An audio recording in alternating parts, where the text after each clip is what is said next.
What is up, y'all? It is your girl, Brand New, and I'm back in the building for a brief recap discussion of Insecure. This is season 2, episode 6.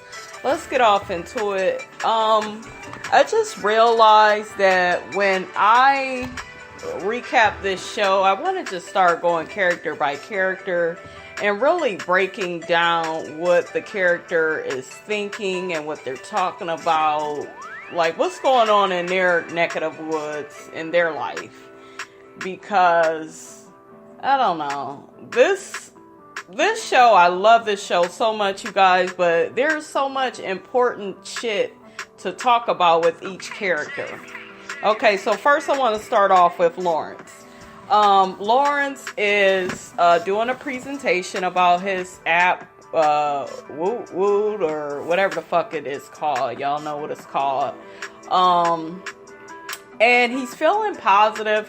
You could definitely tell and see the confidence in Lawrence and how far he's come. I was just watching season 1, and he has come a long way from being on that motherfucking couch and to really presenting his ideas out into the world and really trying to make a name for himself. He looks better. He looks healthy. I don't know. I just was really impressed with Lawrence this episode. So anyways, he's doing his presentation and they're clapping. He feels like it looks, he did well. It looks like they are receptive to it. And then he ends up checking in with the coworker later, and he's just like, am I wrong? Or I could be wrong, but did that go kind of well? Like, everything seemed to be good. And she was just basically telling him, like, hey, I don't think they're feeling it like that. Did they ask you any follow-up questions? If they asking you questions and stuff, that means that, they are really into it. They will use you. They will do something with that. And he's just like, well, no, they mentioned my shoes. And she was like, well, I don't think they're really into it like that. They don't know how to say it. And, and then Lawrence is kind of looking at her like he feels like she's hating on him. And she's not, I don't know. At first it did look like that, you guys. It looked like she was kind of hating a little bit. Because I thought, like probably the rest of y'all, that they liked the app idea. And the girl wasn't hating, it turns out. So Lawrence ends up leaving her, when she says that she doesn't feel like they like it. He ends up leaving. And then he ends up going to talk to the guys and kind of seeing where their head is. And it was like, oh, well, everything went well. Everything is good. And we really like those shoes you had on. But they don't have any questions. They said they may have some privacy concerns about it. They're not really giving him anything to work on. They're not giving him any feedback so he can take it to the next level. So now he's kind of doubting himself and, oh my God, maybe she's right, So that happens with them. And then he ends up checking back in with the girl, and he was like, I think you were right, because they didn't offer any follow-up. They didn't give really any feedback. They mentioned my damn shoes again, So now he kind of knows that, she's not hating. She's being objective and just telling him the truth, that they don't like it like that, and they're not really going to come out and tell him that. So I felt like that was interesting. They even start joking with each other because she had like a drive-by app that was kind of going to be similar to Uber and Lyft, and that didn't work out for her. So she tried to tell Lawrence, sometimes when things don't work out, it's for you to go in another direction. So, he pretty much took it with a grain of salt, and they began joking with each other, and that was nice to see. I noticed a little chemistry with Lawrence and the young lady, so I don't know if they go hook up. I really want him and Issa to get back together, but that's a different story. So, all right, let's go to the next person. Let's get to my girl Issa. Issa. Let's just get to the main thing. I thought it was funny the first part when she had came on, she moved her car. And then the guy was like, hey, your bumper, it's getting ready to come off. And she was like, I see that. She's annoyed. Motherfucker just bothered her. Anyways, Issa, she's getting in that mirror, rapping, and she's wanting to have sex. She wants some male attention. So she's thinking about neighborhood bae. So she ends up going to his house, and you can tell he's like unprepared. He didn't know, she was coming by. And so you can kind of hear a lady in the background. And Issa's just like, well, what's up? She's trying to step in, and he won't let her come in. And then the girl ends up saying something to him, and then he's like, oh, well, we just studying or some shit he said. I noticed the motherfucker had a notice on his motherfucking door. Are you about to get kicked out, neighborhood bae? Like, what the fuck? And what the fuck is up with his flat screen ass head? Y'all see his motherfucking head? He got a weird ass head. Oh, what about the motherfucking gang member that's asking to go to Target to get some Blorox and some Bleenex? That shit was so motherfucking funny. And what's funny about that dude is, you guys, I was literally asking last week, where the fuck is the damn gang dude? Because he's funny as shit. He had me rolling season 1. But it was nice to see... it was really nice to see him back on the show. And I really do hope they keep that gang guy on the show, because I think he's hella funny. Hella funny. So next we have Issa and Molly. She is getting her car checked out. And Molly is talking to her about Dro and how she feels about everything that's going on with Dro. You can tell that Molly regrets what she did. Like, she wanted to do that with Dro, but you can basically tell that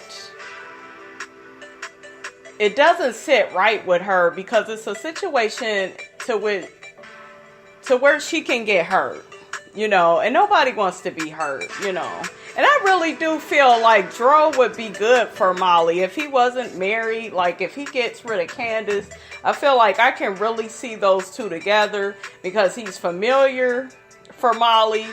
And Molly, if you notice, she doesn't fit with all the guys she's with. She really, if you watch her with Dro, he's the only one that really fits her. There's natural chemistry there. They grew up together. I feel like I know these two characters, and I feel like they should be together. So that's pretty much what they're talking about at the car place. The man ends up telling Issa it's going to cost over $5,000 to get her car fixed. She's like, man, I'm broke. What the fuck am I supposed to do? So next scene, they show them in the car, and they're getting ready to order some food. And Issa is basically telling Molly that, she is still seeing, the Latin guy, Hispanic, don't know what the fuck he is. He looks white. Shit, I don't know. Look kind of white to me.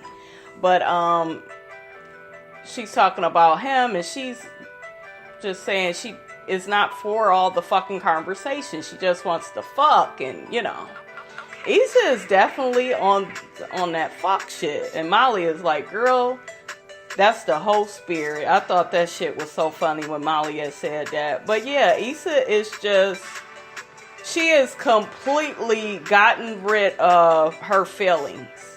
And I feel like all women can relate to that. I saw so many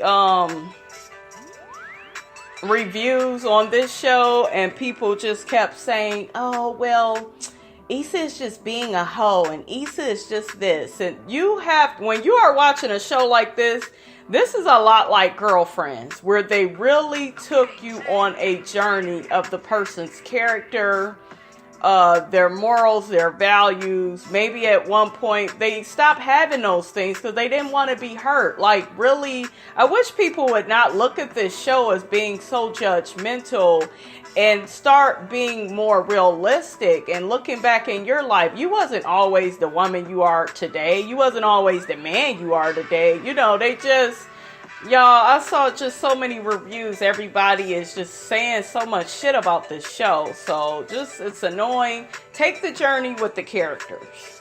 But yeah, so that's what Issa is telling Molly, how, you know, she's going to try to fuck the Mexican guy. And,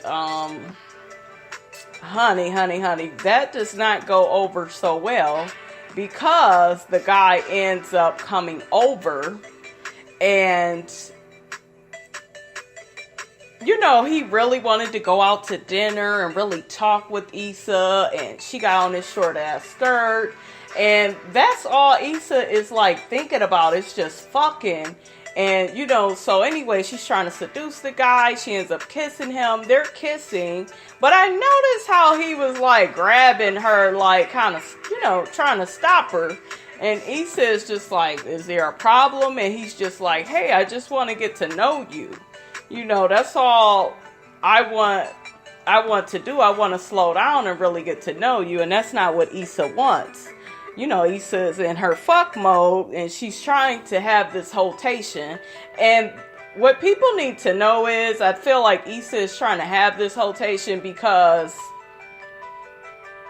she plans on settling down.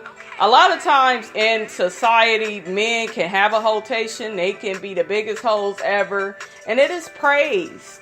You know, we understand it. Men are just clearing out their system and just doing whatever they want to do. We support that. But when a woman does it, she's a hoe. She's losing her morals and values. She's this, she's that. Everybody's so fucking judgmental. So I feel like Issa's definitely going to end up slowing down after this, because you always end up slowing down when you're not getting your expectations met. Like, look, she went to damn flat screen head guy's house and he had company, you know.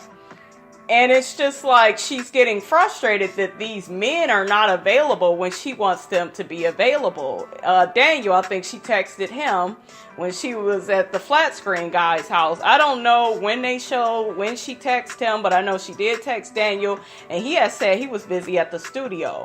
So, you know, Issa is not really meeting her own expectations of having a hotation. It's just like these men are not available when she wants. You know, it's not happening for her. Okay, so that's what happens with them. Let's shoot back over to Molly.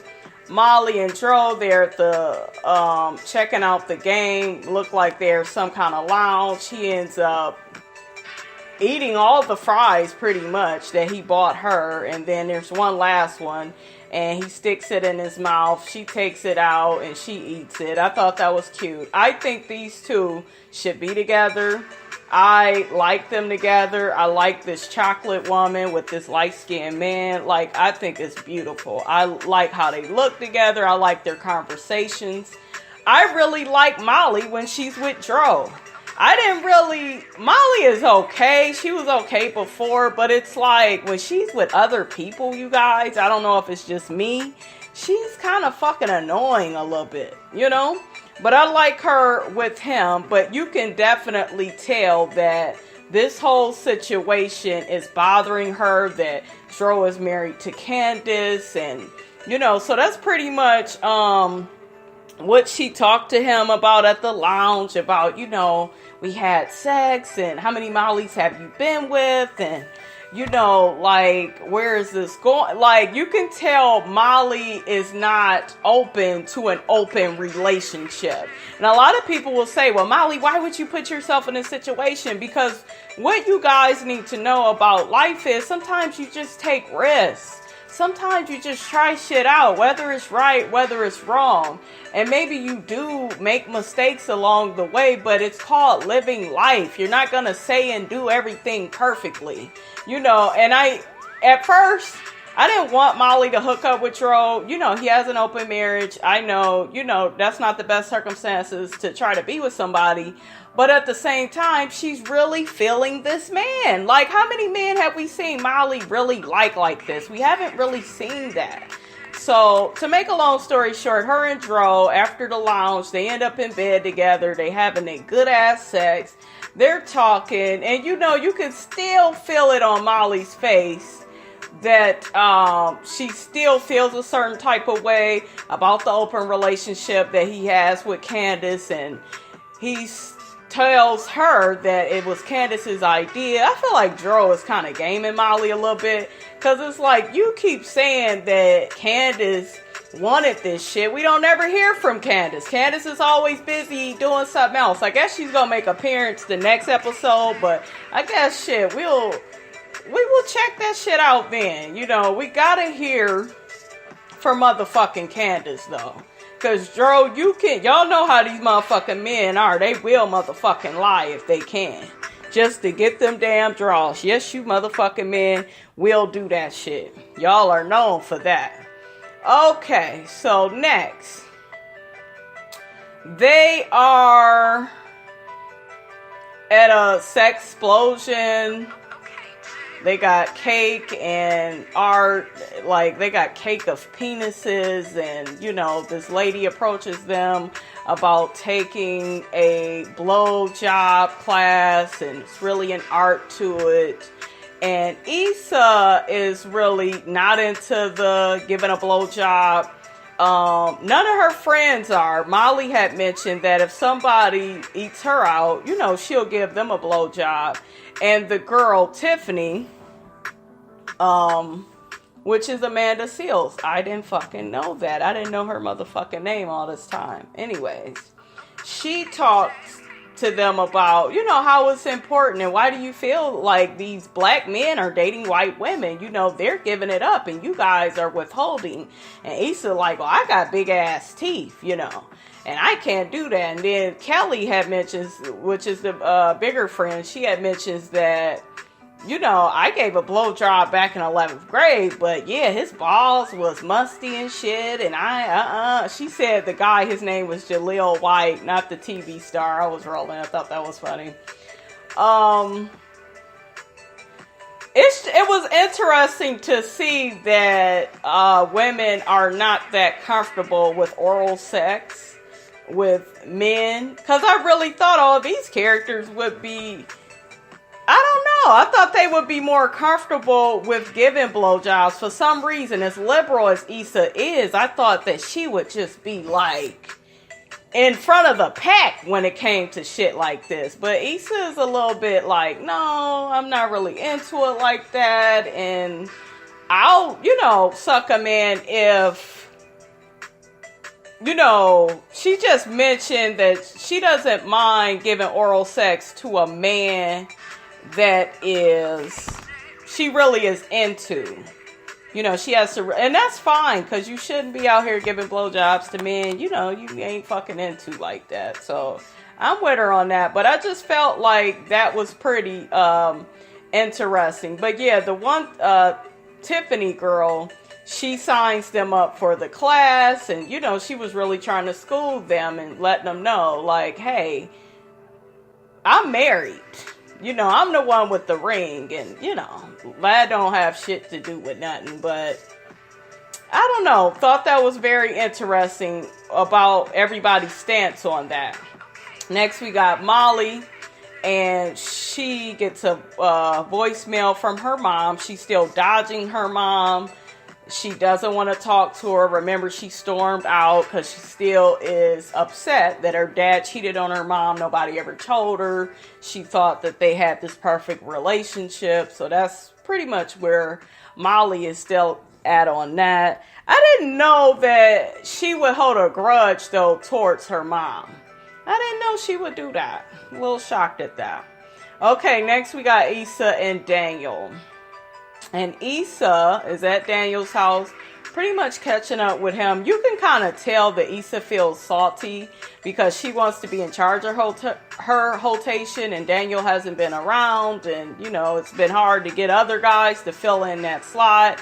But Daniel is working on his upcoming debut album, and he plays some music for Issa, pours some drinks. They end up drinking and kissing, and I'm thinking they about to have sex, but Issa goes downtown, that's the way. Sorry, y'all, that SWB. You know what I'm saying. She goes down on him. That motherfucking Daniel, if anybody deserved that, it's that motherfucking Daniel. Ooh, fine as hell. Oh my God. But yes, y'all. Ooh, that is a sexy ass, chocolate ass man. Like when y'all see Daniel, do y'all just pause like I do? I just pause.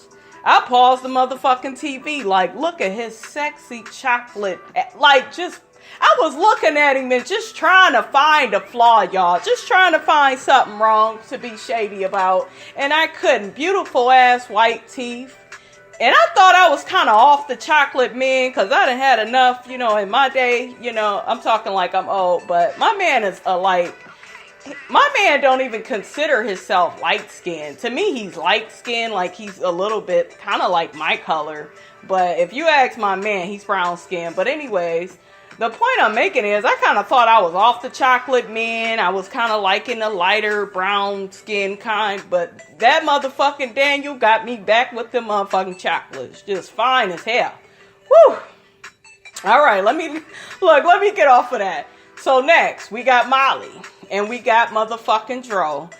They done got a room, got some food coming, and she's in a bathtub. He's fingering her. They're having a good time. Molly is just loving the attention Dro is giving her. She's living for it. And then he gets a beep on his phone that Candace is locked out and he has to go. Dro, let me lay into your ass. Why the fuck is you leaving?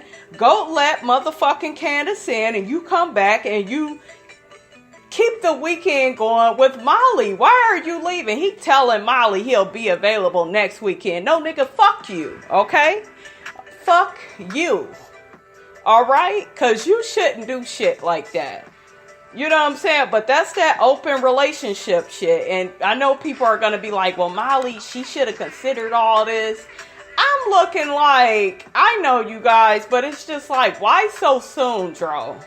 Everything was going good, and here you go, Candace is back. And now Molly feels slighted because it's like, damn, I'm practically sharing this man. And honey, it's going to be good next week because she going to be standing next to Candace's ass, feeling all weird and not knowing to hug her, knowing she done fucked her man and everything. Candace is going to notice things feel weird. It's going to get good. Woo, but yeah, that motherfucking troll, y'all, I had my eyes out on him. There's something about him that ain't quite right. I do like him for Molly, but Dro, you need to decide what you're gonna do, because I think he really likes Molly. I really do. But this whole leaving just for Candace is locked out. Let the bitch in and come back, bruh. What's up? So next thing y'all go hear is Molly is on a rotation too, because this situation with Dro is going to drive her crazy. Watch. Okay, so next, y'all, we got Issa, and she is sucking the shit out of Daniel. I mean, to the motherfucking point that he comes, and he comes all in her motherfucking face. Ladies, don't you hate that nasty ass shit? And a lot of these men, they shit don't taste right. They say that shit tastes according to your diet. And these motherfuckers' diets is all out of control and shit. Issa, I am 100% with you. I would have got an attitude too. I wouldn't have got that mad at Daniel because he that fine. But, that's just me. But Issa had a fucking attitude. That shit was all in her eyes and shit. I'm with you, Issa. No to the face. You men... And Issa, as soon as he said he was coming, you should have dropped back. You supposed to drop back. You know what I'm saying? What is it? Drop, stop, and roll. Do something. Just pull away.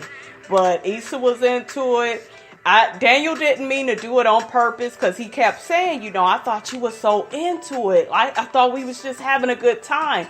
Issa, you got to be about that life, girl. you can suck it, but you gotta back. Soon as they say they come, you gotta move back. Take a step back. Turn your face. Don't sit up there, because these nasty motherfuckers will come all in your motherfucking mouth. If they don't come in your mouth, they will come all in your motherfucking face, and we don't like that. Anyways, they show Issa getting into a carpool, Uber, Lyft, don't know what the fuck it is. And the guy, he cracked me up. What did he didn't call her Issa.